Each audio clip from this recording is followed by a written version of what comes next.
At the Munich Security Conference, language carries significant weight. Within Washington, a misstatement can be corrected on social media prior to lunchtime. At Munich, misspeaking before the individual commanding France's nuclear capabilities creates a professional stigma lasting decades. Alexandria Ocasio-Cortez traveled to Munich to demonstrate her readiness for the presidency. Her Instagram following exceeded 6 million people.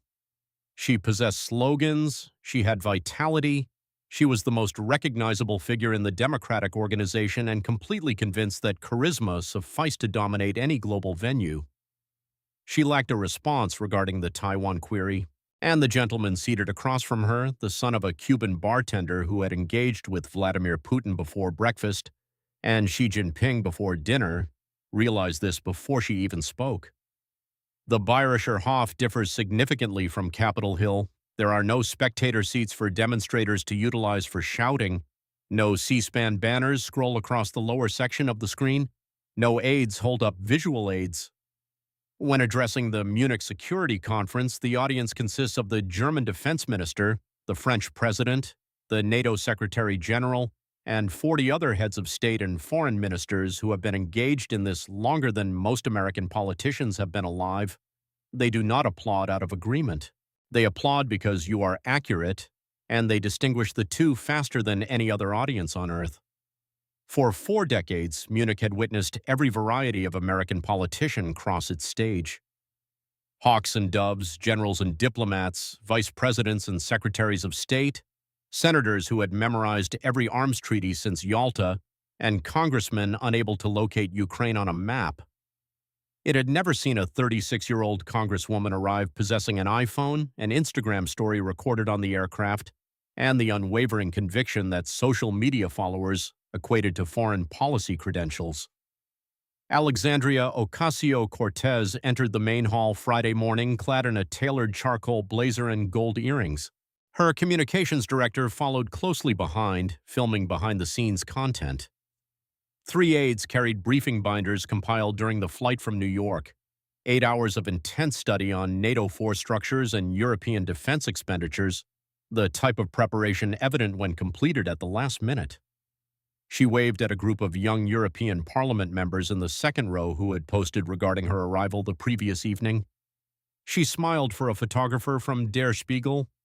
She appeared in every way like a woman who believed she was about to experience the pinnacle of her political life. Secretary of State Marco Rubio was already seated upon her arrival. He had been in Munich since Thursday, having flown in from a meeting with the Turkish foreign minister in Ankara. He wore a dark navy suit without a tie, which was unusual for him. A minor concession to the European informality of the conference. He had a glass of water, a pen, and a single notepad. No visible staff, no entourage, no phones. He had attended Munich 6 times as a senator. This marked his second instance as Secretary of State. He knew every delegate in the room by name, knew which ones had children in university, knew which ones worried about Russia, which ones worried about China, and which ones worried about both. He knew these things because knowing them was his job, and he had been doing his job since before the congresswoman from New York learned what NATO stood for. The panel was titled The Future of American Leadership. The moderator was a veteran German journalist who had been covering transatlantic relations since reunification. 800 people filled the hall. Every major network had cameras. The Europeans had come to witness 2 things: whether Rubio would distance himself from Trump's most inflammatory statements, and whether AOC was genuine. Whether the Instagram phenomenon could hold her own on the most serious stage in Western diplomacy. They would receive their answer in approximately 40 minutes. AOC spoke first. She had requested it, and the moderator had agreed, perhaps sensing that the congresswoman's energy would create a more dynamic opening than the secretary's measured diplomacy. She did not disappoint, at least not initially. "I'm sitting here listening to Secretary Rubio talk about partnership and shared civilization," she began, turning not to Rubio but to the audience, a performer's instinct playing to the crowd rather than engaging the opponent. "And it sounds beautiful. It sounds eloquent. But let's be honest with each other, her voice rose. The room leaned in.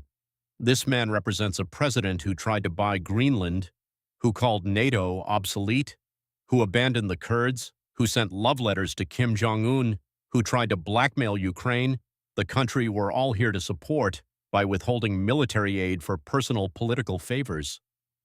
She turned to the European delegates, her eyes bright with conviction. And now Secretary Rubio comes to Munich with pretty words about destiny and civilization. Europe deserves more than a speech. The world deserves more than a sales pitch from an administration that is systematically dismantling every alliance this conference was built to protect. Applause, strong applause. The European progressives in the room, and there were many, stood. The Social Democrats, the Greens, several younger MEPs who had tweeted their excitement about AOC's attendance. The press section typed furiously. AOC confronts Rubio on world stage. This was the clip she had come to Munich to create, the headline that would launch 1,000 stories. She sat back satisfied, chest out, chin up. The look of a woman who had just won. Rubio did not react. He did not frown. He did not shake his head. He did something worse. He smiled. Not a smirk, not a political smile. The small, patient smile of a man who has sat across from foreign ministers who threatened war and did not blink, and who found a congresswoman's rehearsed outrage almost refreshing in its sincerity. The moderator turned to him. "Secretary Rubio, your response."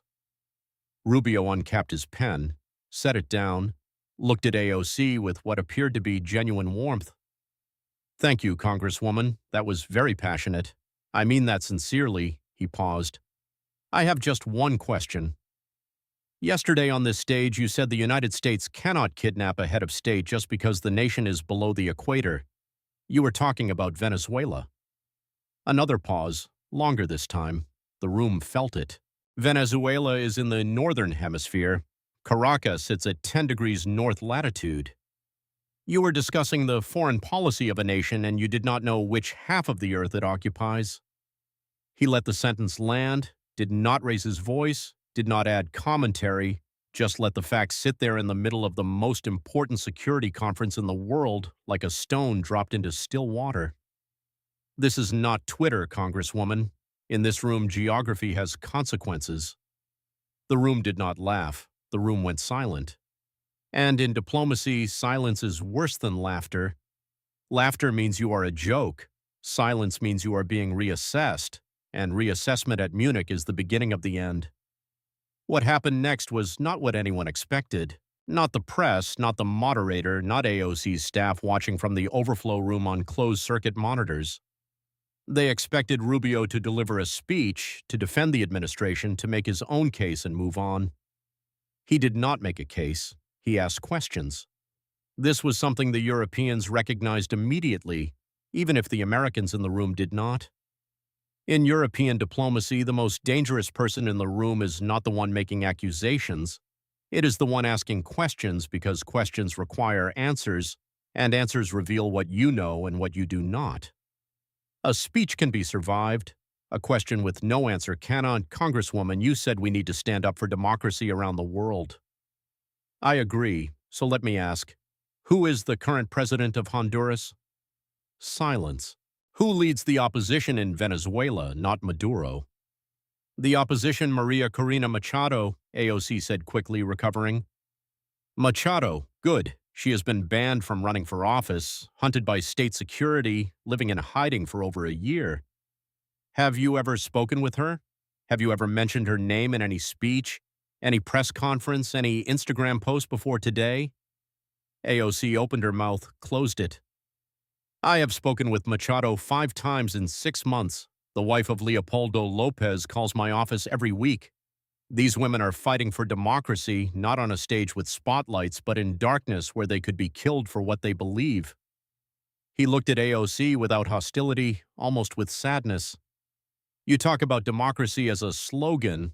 They live it as a sentence. The room shifted, not dramatically. Munich does not do dramatic shifts. But a murmur moved through the delegates, the way weather moves through a valley. Something had changed. AOC tried to recover. I have consistently spoken out against authoritarian regimes. On Instagram, Rubio said. You've spoken out on Instagram. Have you introduced legislation targeting Maduro's financial networks? Have you called for specific sanctions on Venezuelan military commanders? Have you met with Colombian border officials dealing with 3 million Venezuelan refugees? Each question was a door, and behind each door was nothing. No policy, no action, no substance, just posts, just clips, just content. Let me try one more, Rubio said. And his tone was not aggressive. It was the tone of a professor who keeps hoping the student will get the next one. You've spoken passionately about the Green New Deal, about transforming the American economy, about climate justice as foreign policy. Wonderful. Which European country has reduced carbon emissions the most in the past decade while maintaining economic growth? AOC paused. Germany has made significant investments in renewable.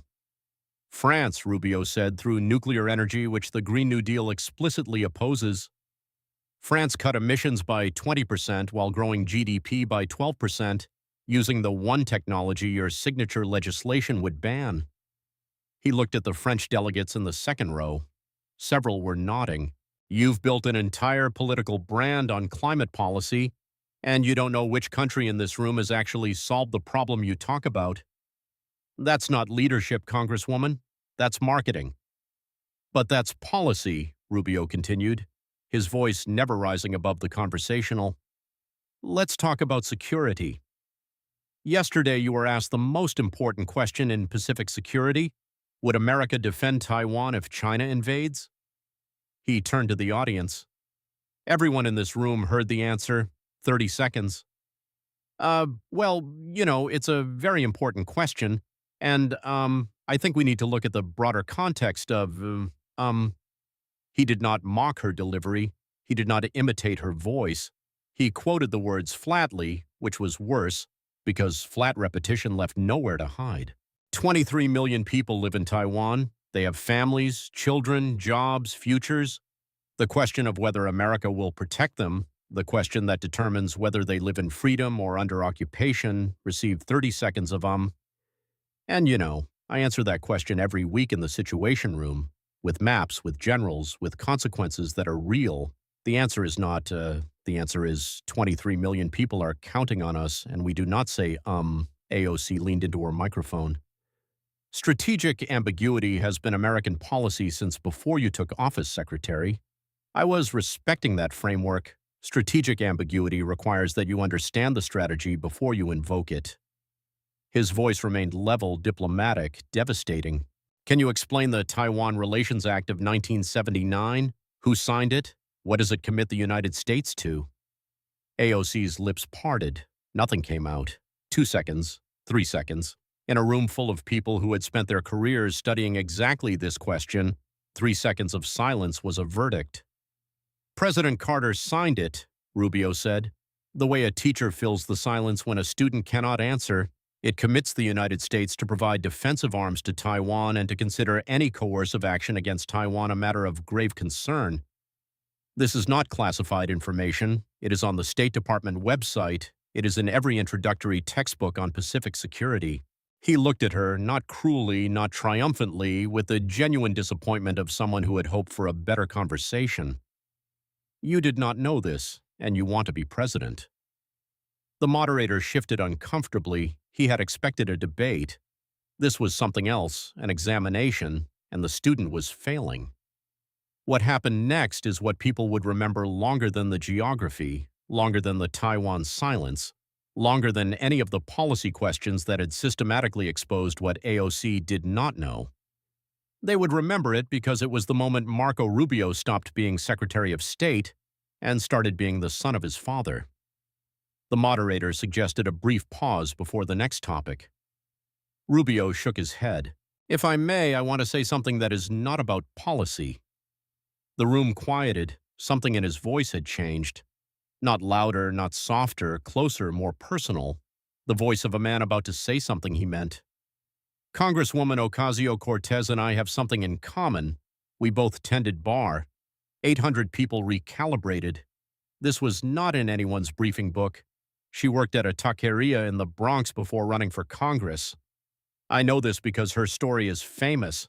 Bartender to Congresswoman, the American Dream. And it is a real story. It is a good story. I respect it. He paused.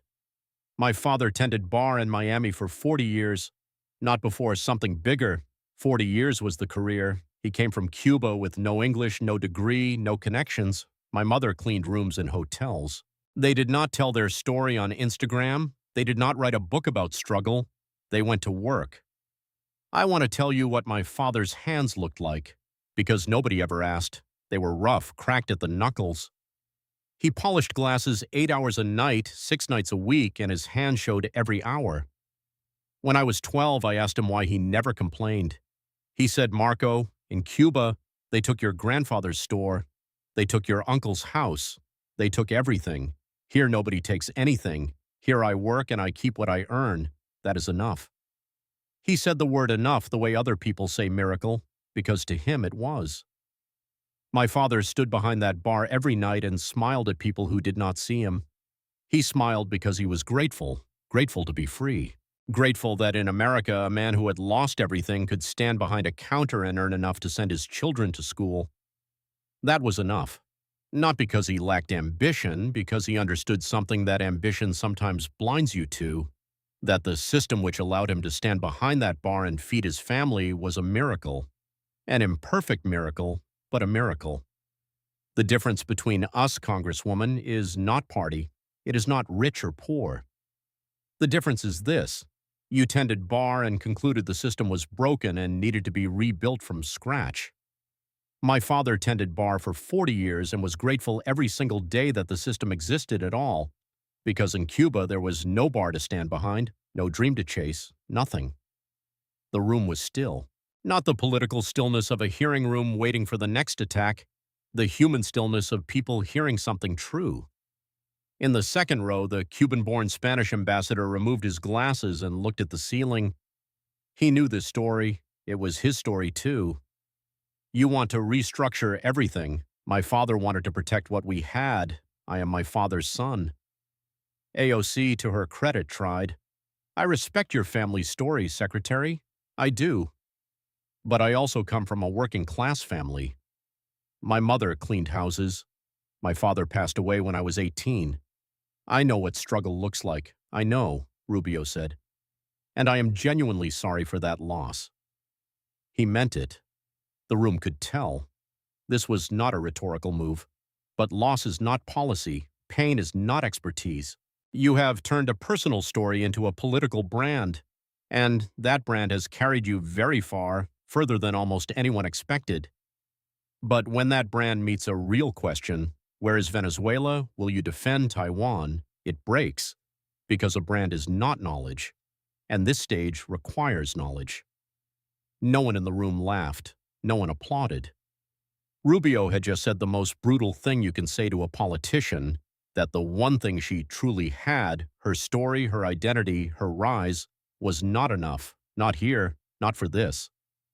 AOC sat very still. Her communications director, watching on the monitor in the overflow room, put her phone face down on the table.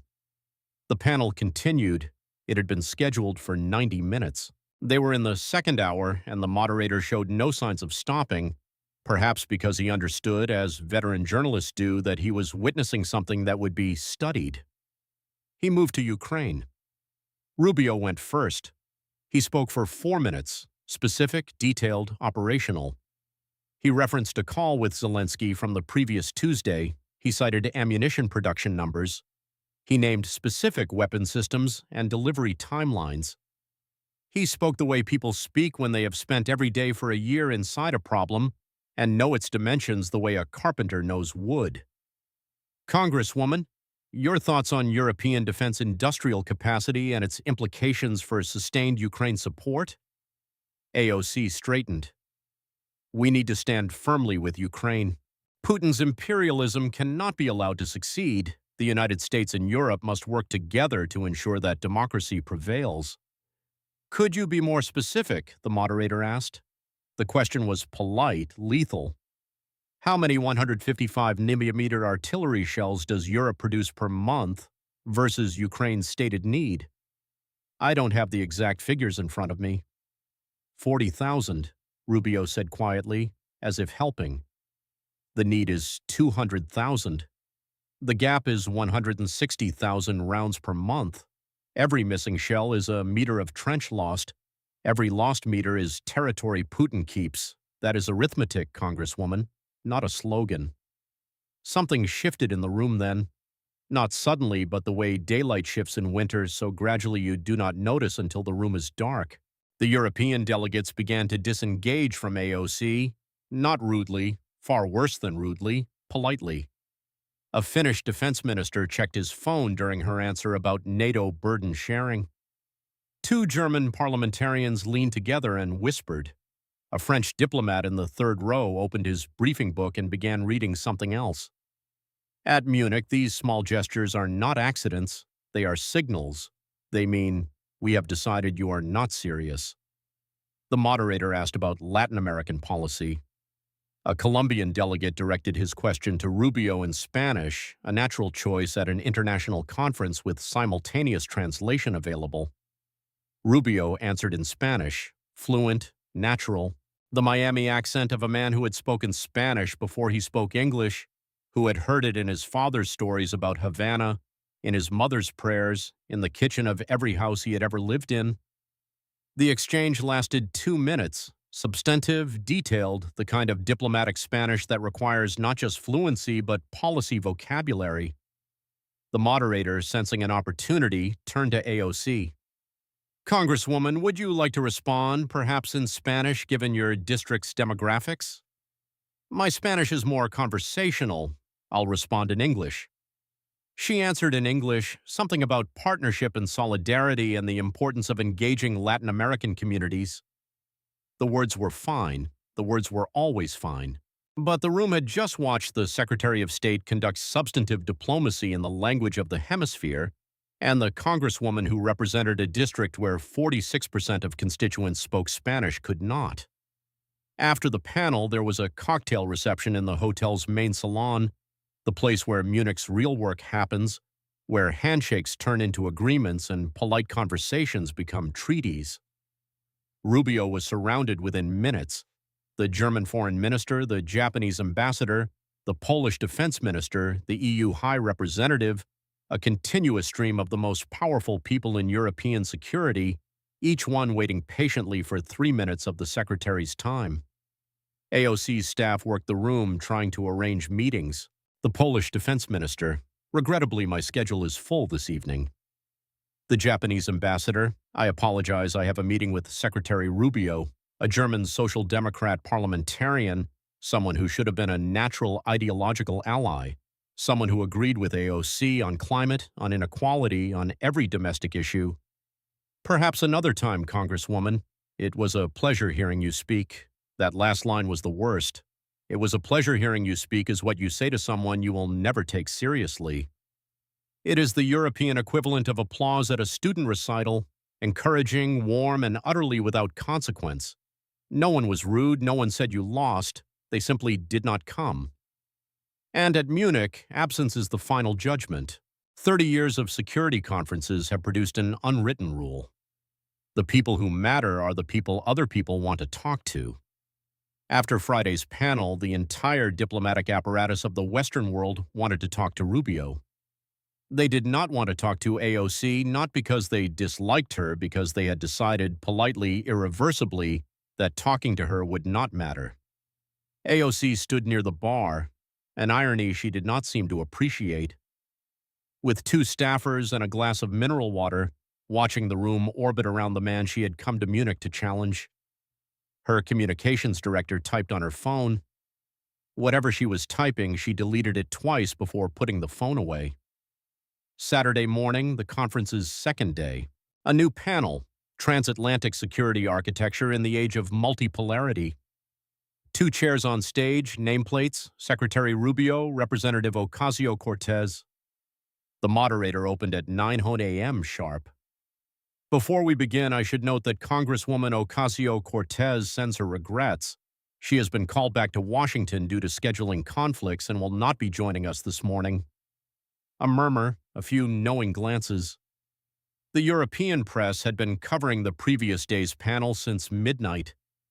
Rubio exposes AOC's foreign policy gaps was The Guardian's headline, which was remarkable because The Guardian does not typically write headlines that favor Republican secretaries of state. Rubio looked at the empty chair, said nothing about it, not a word, not a reference, not a joke. He simply answered questions for the next hour: NATO force posture, Chinese naval expansion in the Pacific, the future of the Iran nuclear framework, African Union partnerships. Each answer specific, each answer sourced, each answer delivered in the calm, measured voice of a man who had done this work yesterday and would do it again tomorrow, and did not consider it remarkable. Halfway through, a young German journalist asked, "Secretary Rubio, many expected fireworks between you and Congresswoman Ocasio-Cortez. Do you have any reaction to yesterday's exchange?"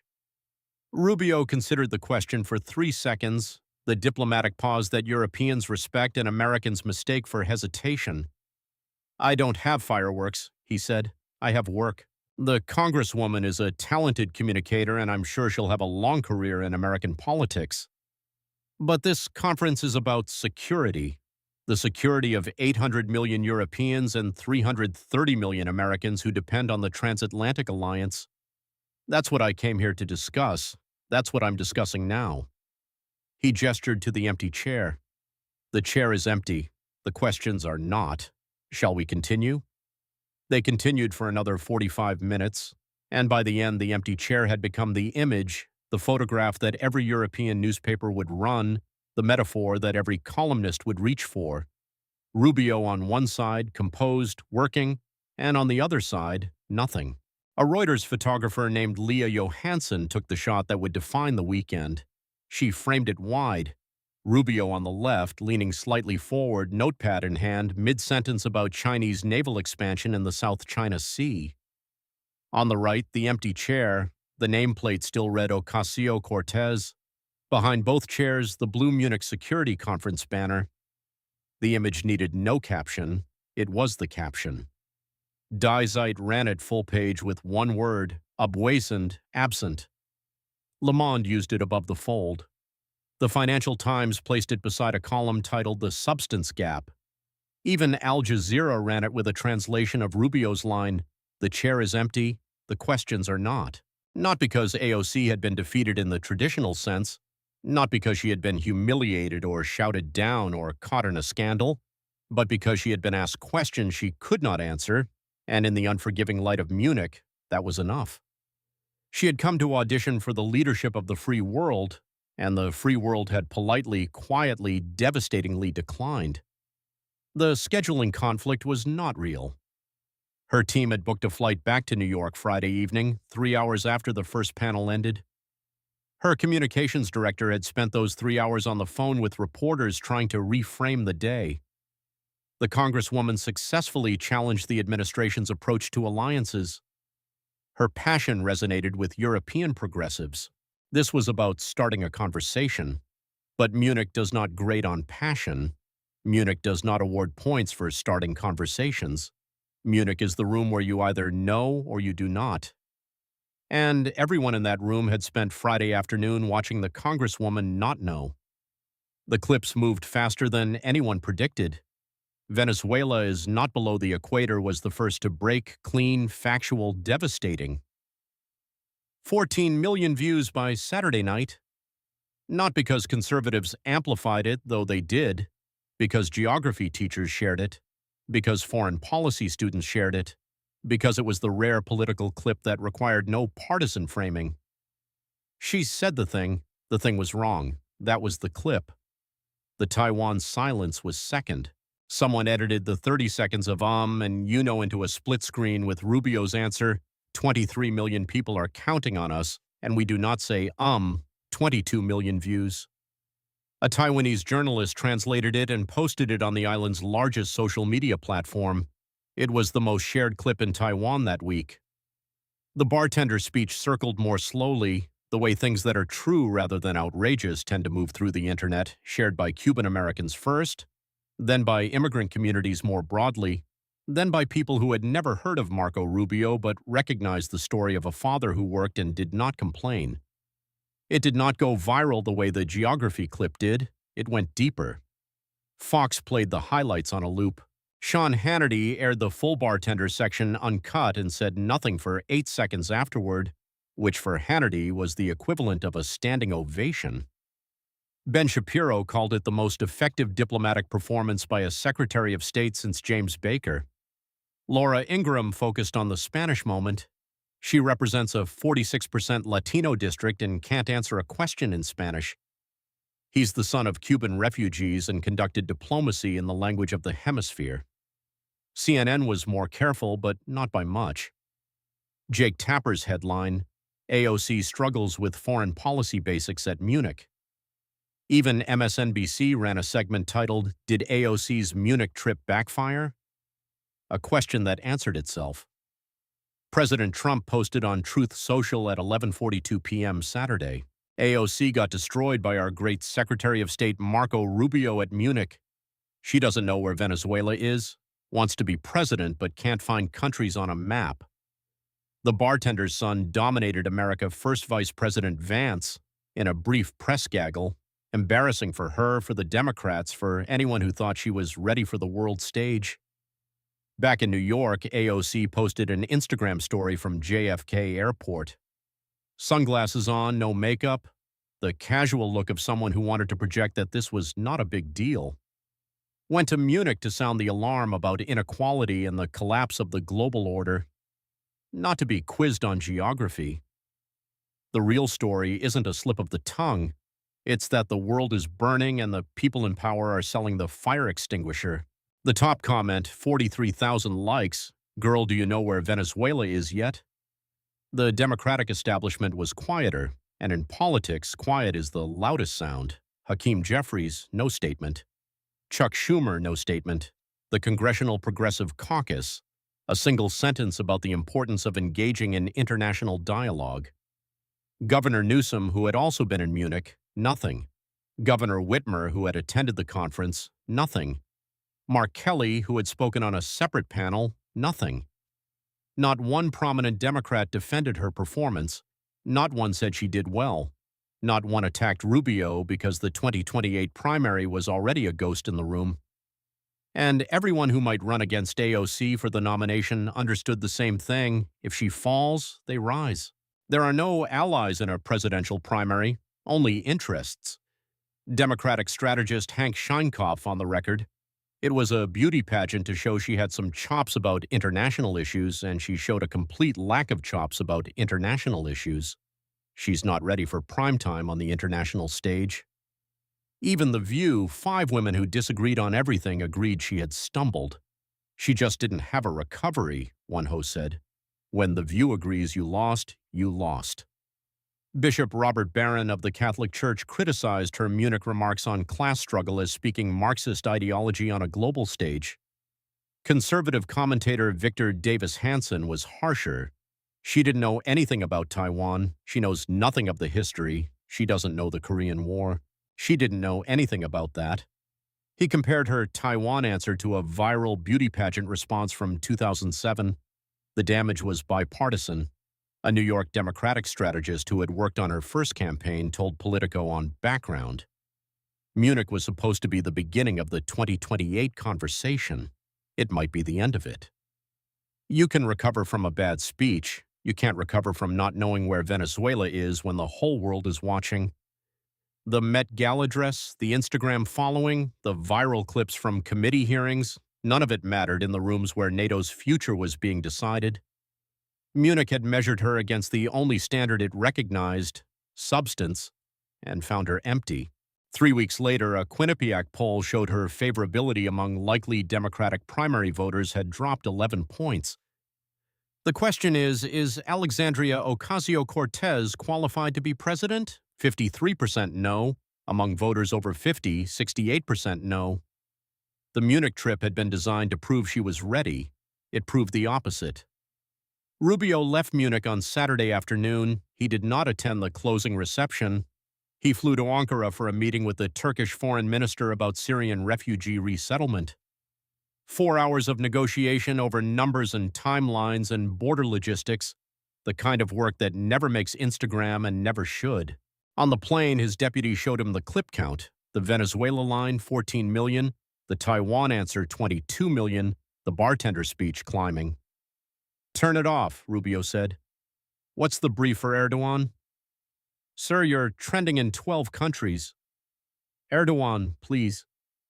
His deputy closed the laptop and opened the Turkey briefing book, because that was the difference, and it had been the difference from the beginning. AOC came to Munich for the cameras, Rubio came to Munich for the work, and when the cameras turned off, she flew home to Instagram and he flew to Ankara. He called Jeanette from the plane. 5 minutes. "How are the kids? How's your mother?" The dog chewed another shoe. He laughed, a real laugh, the kind that only happens when the person on the other end knows you completely. "How was Munich?" "Fine. I saw the clips. You were good. She wasn't ready. It wasn't a fair fight." Was it supposed to be? He thought about that. No, but I wish it had been. He meant it. There was no pleasure in what had happened. Dismantling someone who wasn't prepared wasn't diplomacy. It was something closer to pity. But the stage demanded it. And the 23 million people in Taiwan and the 3 million Venezuelan refugees and the 800 million Europeans who depended on the alliance, they did not have the luxury of feeling sorry for a congresswoman who hadn't done the reading. His father would have understood. Mario Rubio had spent 40 years behind a bar serving drinks to people who knew less than he did about most things, and he never once made them feel small for it. But he also never pretended that not knowing was the same as knowing. "Marco," he used to say, "in this country nobody cares where you start, but they care if you show up ready, always show up ready." Rubio opened the Turkey briefing book. He had a meeting with Erdogan in 9 hours. There were 3 million Syrian refugees in Turkey whose futures depended on what happened in that room. He began reading. In Miami on a Saturday night, a 17-year-old girl sat in her bedroom in Hialeah and watched the clips on her laptop. Her name was Sophie. Her parents had come from Nicaragua in 2009. Her father managed a warehouse. Her mother worked the front desk at a dental office. They had come with nothing and built something. And they had told Sophia every day of her life that the country that let them build it was worth protecting. She watched Rubio talk about his father. She knew that man, not literally, but she knew him. He was her Tio who drove a delivery truck and listened to Celia Cruz at full volume. He was her abuelo who cried the day he became a citizen and carried the certificate in his wallet until the day he died. He was every man she had grown up with, men who worked before sunrise and did not complain and knew the exact price of freedom because they had paid it. She watched AOC fumble the Venezuela question. She felt something she did not expect. Not anger, not satisfaction, but embarrassment. Because AOC was Latina too, and Sophia had spent 3 years looking up to her, sharing her clips, wearing the same shade of red lipstick.